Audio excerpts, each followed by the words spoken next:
Hi friends, welcome back to Food Master. இன்னைக்கு ரொம்பவும் டேஸ்டியான ப்ரான் பிரியாணி எப்படி செய்யலாம்னு நான் காட்ட போகிறேன் உங்களுக்கு. நீங்கள் பாருங்கள், வீடியோவை ஸ்கிப் பண்ணாமல் பாருங்கள். நான் மார்னிங்கே நான் கோவளம் போயிட்டு ப்ரானை வாங்கிட்டு வந்தாச்சு. 1.5 கிலோ ப்ரான் வாங்கிட்டு வந்திருக்கேன். ஸோ ப்ரான் க்ளீன் பண்ணும்போது நம்ம தோலை நல்லா உரிச்சிட்டு சென்டரில் இருக்கிற நரம்பை எடுத்துடணும். ஸோ அப்படி எடுக்கிறதுனால என்னாவும் ப்ரான் நல்லா க்ளீனாகவும் இருக்கும், நமக்கு டைஜஷன் ப்ராப்ளம் இல்லாமல் இருக்கும். இப்போ நான் இண்டக்ஷன் ஸ்டவ்வில் தான் நான் ப்ரான் பிரியாணி செய்ய போகிறேன். ஸோ ஃபஸ்ட்டு குக்கரில் வச்சுட்டு நம்ம தேவையான அளவு ஆயிலை விட்டுடணும். அதுக்கப்புறம் கல்பாசி, லவங்கப்பட்டை, லவங்க இலை, சோம்பு. ப்ரான் பிரியாணிக்கு சோம்பு போட்டால் அந்த டேஸ்ட் ரொம்ப நல்லாயிருக்கும். அது ஹெனான்ஸ் பண்ணும், ப்ரானோட பிரியாணியோட டேஸ்ட்டை ஹெனான்ஸ் பண்ணும். ஸோ பட்டை, லவங்கம் இந்த மாதிரி ஸ்பைசஸ் ஐட்டம்ஸ்லாம் போட்டுடணும். அதுக்கப்புறம் நம்ம ஆனியனும், கருவேப்பிலை, பச்சை மிளகாய் இதெல்லாம் போட்டு நல்லா வதக்கணும். ப்ரௌன் கலர் வர வரைக்கும் வதக்கணும்.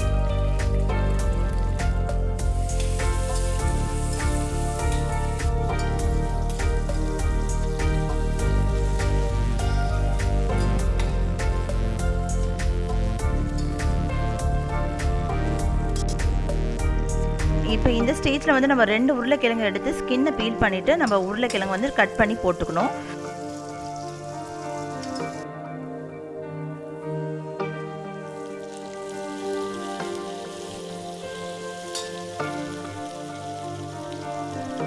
நம்ம உருளைக்கிழங்கு நல்லா வதக்கிட்ட பிறகு என்ன பண்ணுறோம், புதினா போடுறோம், கொத்தமல்லி போடுறோம். கொத்தமல்லி போட்ட பிறகு நம்ம ரைஸ் குவான்டிட்டிக்கு ஏற்ற மாதிரி தான் நம்ம தக்காளியுமே எடுக்கிறோம். ஸோ நான் ஒரு 4 தக்காளி எடுத்து வச்சுருக்கேன், அதை ஆட் பண்ணிக்கலாம். அதை நல்லா வதக்கிடலாம். ஆனால் என் வீட்டில் கரண்ட் போனதுனால நான் என்ன பண்ணுறேன், இஞ்சி பூண்டு என்னால் அரைக்க முடியல.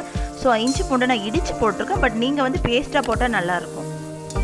தக்காளி போட்டு வதக்கிட்ட பிறகு நம்ம என்ன பண்ணுறோம், மஞ்சத்தூள் போடுறோம். மஞ்சத்தூள் போட்ட பிறகு நம்ம உப்பு போடுறோம். இஞ்சி பூண்டை இடித்து வச்சுருக்கோம். ஸோ அதையும் நம்ம ஆட் பண்ணி நல்லா ஒரு லோ ஃப்ளேமில் நம்ம குக் பண்ணணும். ஒரு 2 மினிட்ஸ் குக் பண்ணிக்கலாம்.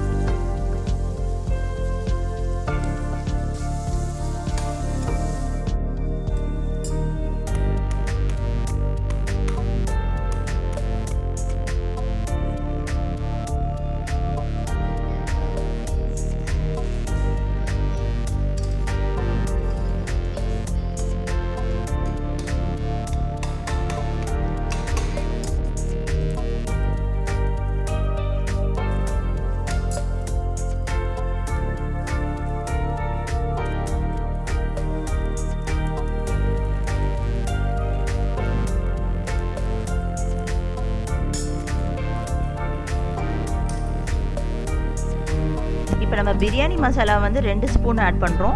தேவையான அளவு நம்ம குழம்பு மிளகாத்தூள் ஆட் பண்ணிக்கலாம். நான் வீட்டில் அரைச்ச மிளகாத்தூள் தான் ஆட் பண்ணுறேன். ஸோ அதை 2 ஸ்பூன் போட்டிருக்கேன். பிரியாணி மசாலா 2 ஸ்பூன். இதை போட்டு நல்லா வதக்கிட்ட பிறகு நம்ம ஃபைனலாக தயிர் ஊற்றிக்கலாம். தயிர் பிடிக்காதவங்க ஒரு லெமனை நீங்கள் பிழிஞ்சு விட்டுக்கலாம்.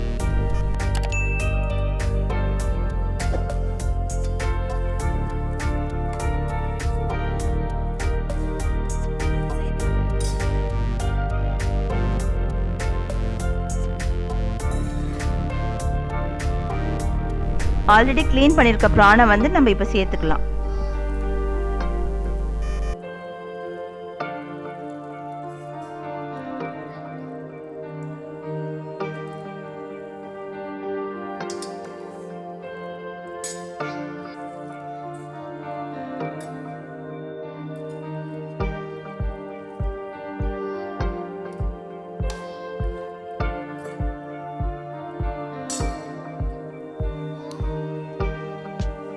இப்போ ரைஸ் ரேஷியோக்கு ஏற்ற மாதிரி நம்ம தண்ணி ஆட் பண்ணிக்கணும்.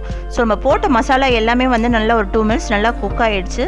ஸோ இந்த ஸ்டேஜில் நான் 2 ஆளாக்கு பாஸ்மதி ரைஸ் எடுத்திருக்கேன். ஸோ அதுக்கேற்ற மாதிரி நம்ம 4 டம்ளர் 4 ஆளாக்கு தண்ணி ஆட் பண்ணிக்கிறோம்.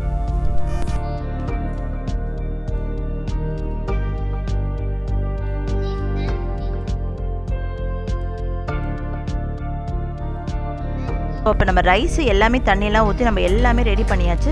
ஸோ இப்போ நம்ம லிட்டை மேலே போட்டு ஒரு 3 விசில் வர வரைக்கும் நம்ம வெயிட் பண்ணோம். ஒரு 10 மினிட்ஸில் லோ ஃப்ளேமில் அது நல்லா குக் ஆகட்டும்.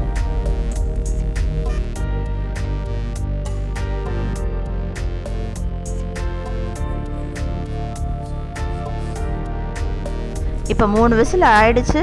ஸோ இப்போ நம்ம ஓப்பன் பண்ணி பார்த்தா எல்லாருக்கும் பிடிச்ச டேஸ்டியான, சொல்லப்போனால் குழந்தைங்களுக்கு பிடிச்ச ரொம்ப டேஸ்டியான ப்ரான் பிரியாணி ரெடி ஆயிடுச்சு. இதில் நான் எந்த ஃபுட் கலரும் ஆட் பண்ணல. ஸோ அதனால் பார்க்க பிளெயினாக இருக்கும். பட் ஆனால் இதுதான் நிஜமாகவே ரியலிஸ்டிக்காக இருக்கும். அது ஆத்தென்டிக்குன்னு சொல்லுவாங்களே, அந்த பேருக்கு ஏற்ற மாதிரி டேஸ்ட் அவ்வளோ எம்மியாக இருக்கும். இது கூடவே நம்ம ஆனியன் ரைத்தா வச்சு சாப்பிட்டா ரொம்பவும் டேஸ்ட்டாக இருக்கும். ஸோ நீங்களும் இதை சாப்பிட்டு பாருங்கள். பிடிச்சிருந்தால் லைக் பண்ணுங்கள், ஷேர் பண்ணுங்கள், கமெண்ட் பண்ணுங்கள். மறக்காமல் பெல் பட்டனை கிளிக் பண்ணுங்கள். Thank you friends.